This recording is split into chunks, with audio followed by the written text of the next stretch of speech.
Hello friends, मैं Dhirendra Kumar Pathak tutorial leader से। आज की क्लास में हम बायोलॉजी के अंतर्गत मेडिकल साइंस के अंतर्गत कई बार ऐसे टॉपिक का नाम लिया जाता है जिसको हम सुनते जरूर हैं लेकिन उसको हम उसकी क्रियाविधि को नहीं समझ पाते हैं। तो आइए उसको मैंने आपको समझाने का प्रयास किया है। आज का हमारा विषय है डीएनए फिंगरप्रिंटिंग। तो डीएनए फिंगरप्रिंट के माध्यम से हम लोग जनरली आमतौर पर बात करते हैं कि फिंगरप्रिंट के माध्यम से उसकी किसी को भी पकड़ लिया जाता है, जो अपराधी होता है उसको भी इसके आधार पर पकड़ लिया जाता है, या किसी के हमको हेयर कहीं पड़े मिल जाते हैं तो आपने सीआईडी एक सीरियल आता है, उसमें आपने देखा होगा डीएनए के माध्यम से, डीएनए फिंगरप्रिंटिंग के फॉरेंसिक लैब के माध्यम से उस सही अपराधी का पता लगाया जाता है। तो आज का हमारा टॉपिक है डीएनए फिंगरप्रिंट। आज हम इसी के बारे में चर्चा करेंगे कि डीएनए फिंगरप्रिंट जो तकनीक होती है इसका आविष्कार 1986 में एलेक जेफरी ने इसका आविष्कार किया हुआ था। यह कहता है, एलेक जेफरी ने कहा कि प्रत्येक जो जीन होता है या कारक जिसको हम बोलते हैं, यह डीएनए का ही एक छोटा सा हिस्सा होता है और 90% डीएनए का जो भाग होता है उसके वर्क का हमको पता नहीं होता है। क्यों पता नहीं होता? क्योंकि उसका अधिकांश भाग 90% भाग ऐसा है जो नॉन कोडिंग डीएनए कहलाता है, जिसको वह कोड नहीं करता है। इन कतारबद्ध ज्ञान रहित डीएनए का प्रभाव बाह्य आकार पर नहीं पड़ता, मतलब डीएनए का प्रभाव बाहर आकार पर नहीं पड़ता है बोलता है, बल्कि आपसी विभिन्नता वाले ये विशिष्ट एवं कार्य शून्य डीएनए की श्रृंखला सभी आवश्यक जीनों के साथ साथ संतानों की वंशागत की प्रक्रिया के अनुसार चले जाते हैं। डीएनए कहां चला जाता है? वंशानुगत होकर के अगली पीढ़ी में चले जाते हैं। डीएनए का यही वह हिस्सा है जो वंशानुगत होकर के जाता है, जिसके लक्षण का उपयोग डीएनए फिंगरप्रिंटिंग में किया जाता है। डीएनए का वही भाग है, एक छोटा सा भाग जो वंशानुगत होता है, उसी के आधार पर हम डीएनए फिंगरप्रिंट का पता लगाया जा सकता है। छोटे छोटे पुनरावृत्ति श्रृंखला, क्योंकि ये ऐसे भाग है जिनकी पुनरावृत्ति लगातार बार बार डीएनए में लगातार बार बार होती रहती है, और डीएनए खंड को मिनी सैटेलाइट कहा जाता है, जिसके माध्यम से हमको पता चलता है। Mini satellite. अब मिनी सैटेलाइट दो आत्मीय व्यक्तियों में समान प्रकार के होते हैं, वैसे ही दो अनात्मीय मतलब अलग अलग संबंध वाले, मतलब हमारे संबंध वाले नहीं है, अलग संबंध वाले जो व्यक्ति हैं उन व्यक्तियों को कहा जाता है अनात्मीय व्यक्ति, अनरिलेटेड पर्सन। और रिलेटेड पर्सन को आत्मीय व्यक्ति, और दो बोलता है दो अनात्मीय अर्थात अनरिलेटेड पर्सन के बारे में बात कर रहा है। तो अनरिलेटेड पर्सन में अलग अलग प्रकार के मिनी सैटेलाइट हो सकते हैं या होते हैं। डीएनए की यह बहुरूपता कि समान व्यक्तियों में एक समान जैसा डीएनए दिखाई देता है और जिनसे संबंध नहीं है ऐसे व्यक्तियों का अलग प्रकार का डीएनए होगा। तो डीएनए की यही बहुरूपता मतलब अलग अलग प्रकार का है, अलग अलग रूप का है। म्यूटेशन की क्रिया के कारण डीएनए के वास्तविक खंडों के ह्रास, बोलता है डीएनए के जो वास्तविक खंडों का उनकी कमी होने के कारण और नए खंडों के जुड़ने के फलस्वरूप यह क्रिया विकसित होती है। इसे हम वीएनटीआर के नाम से इसको जाना जाता है। अनात्मीय व्यक्ति, अनरिलेटेड पर्सन जो होते हैं, जो अनरिलेटेड जो पर्सन है उनके डीएनए के जो खंडों की संख्या होती है वह अलग होगी। इसके फलस्वरूप उनकी लंबाई में भी भिन्नता दिखाई देगी, और ऐसे अनरिलेटेड पर्सन के डीएनए की जो संरचना होती है वह भी कैसी होती है? असमान होती है।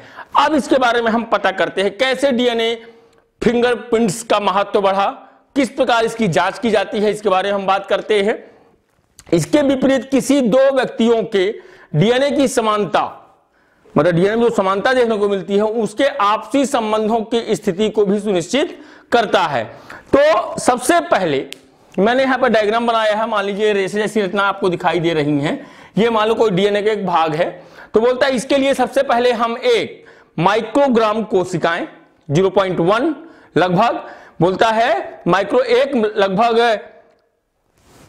एक माइक्रोग्राम कोशिकाएं हम सेल्स ले लेते हैं, चाहे वह सेल्स कायिक कोशिकाओं की हो, चाहे वह सेल्स रक्त कोशिकाएं की सेल हो, या टिश्यू सेल या त्वचा कोशिकाएं हो या स्पर्म हो, वीर हो, तो उसे हम सबसे पहले क्या करते हैं, ऐसा हमको कोई चीज यदि मिलता है तो सबसे पहले उच्च गति वाले रेफ्रिजरेटेड सेंट्रीफ्यूज की सहायता से उसको हम क्या करते हैं, उपचारित करते हैं और उसके डीएनए को उससे, देखो यहां पर लिखा है मैंने, DNA extract the form cell of the tissue the body, सबसे पहले लिया, किसमें लिया, restriction of the enzymes used to cut DNA at specific space, उसको हम उससे अलग करते हैं। फिर जो सैंपल हमने लिया, इस सैंपल को डीएनए को, जो सैंपल है उसमें डीएनए का भाग है, तो उस सैंपल को सीमाबद्ध करने के लिए, इस सैंपल को सीमाबद्ध करने के लिए रेस्टिकेशन ऑफ एंड्रोन्यूक्लियस की सहायता से उसे काटकर छोटे छोटे हिस्सों में हम क्या कर लेते हैं, विभक्त कर लेते हैं। फिर ये छोटे खंड और जो बड़े खंड बनते हैं उनको अलग अलग, यहां पर मैंने लिखा हुआ है DNA the piece sorted to size by electrophoresis for a gel। तो बोलता है जो छोटे छोटे खंड हैं, छोटे खंड या जो बड़े खंड हैं, इन खंडों को हम अलग अलग जेल इलेक्ट्रोफोरेसिस कर लिया जाता है, बोलता है अलग अलग करना। और इस अवस्था में जो डीएनए की जो धारियां, जिसमें डीएनए में जो भी धारियां दिखाई देती हैं वह हमको दिखाई यहां पर नहीं देंगी। उसके पश्चात DNA the piece transformed to a nylon sheet by placing it on gel. फिर इसके बाद डीएनए को हम एक क्षारीय विलयन से उपचारित करते हैं और इसकी इकहरी पतली पतली जो रेशे रचना है डीएनए की, उसकी इकहरी श्रृंखला में उसको हम परिवर्तित कर लेते हैं। फिर बोलता है ये वेट, ये आपका नाइट्रोसेल्युलोज फिल्टर और ग्लास सपोर्ट द प्लेट, एक ग्लास की पतली सी स्लिप ले लेते हैं, जैसे हम लोग लैब में हम लोग क्या करते हैं, एक कवर स्लिप लगाते हैं, सेम कंडीशन यहां पर बोलता है ग्लास प्लेट हमको यहां पर लगाना है। तो डीएनए जो श्रृंखला है, डीएनए श्रृंखला को नाइलॉन झिल्ली या नाइट्रोसेल्युलोज परत पर स्थानांतरित करके उसे हम क्या करेंगे, उपयुक्त भार, जो भी भार है 0.5 kg, जो भी भार से दबा करके 12 घंटे के लिए उस इकहरी डीएनए संरचना को 12 घंटे के लिए रखा जाता है। यह कंडीशन यहां पर आती है। तो उसको भाग को क्या कर दिया गया, दबा के रखा गया। ऐसा करने से क्यों रखा गया, तो ऐसा करने से नाइट्रोसेल्युलोज झिल्ली इकहरे डीएनए अणु का जो अणु है, इकहरा जो डीएनए का अणु है, उस डीएनए अणु को अपने अंदर क्या कर लेती है, बंधित कर लेती है। दबा कर रखने से नाइट्रोसेल्युलोज की जो परत है वह डीएनए के उसी इकहरे को अपने अंदर बंधित कर लेती है। और यह प्रक्रिया तकनीकी भाषा में ऐसी प्रक्रिया को साउदर्न ब्लॉटिंग विधि कहा जाता है। ब्लॉटिंग विधि कहते हैं। डीएनए खंडों की संरचना को जानने के लिए देखो नाइलॉन शीट ये मैंने बनाया हुआ है, मतलब एक एक्सरे फिल्म के माध्यम से हम इसको देखते हैं। A fine DNA fingerprint is the formed by several probes। तो बोलता है जो जब हम उस शीट में उसमें इकहरी हमको संरचना दिखाई देने लगती है, तो उसको एक्सरे फिल्म को जब हम उसका अध्ययन करते हैं तो उसमें हमको दाग समान ऐसी संरचनाएं देखने को प्राप्त होती हैं। तो कहता है कि डीएनए खंडों की संरचना जानने के लिए हमने क्या किया, यहाँ पर एक एक्सरे फिल्म को नाइट्रोसेल्युलोज पेपर के साथ हम उसको रख देते हैं। उसके पश्चात नाइट्रोसेल्युलोज जो है झिल्ली को 80 डिग्री सेंटीग्रेड पर 3 घंटे के लिए रखा जाता है।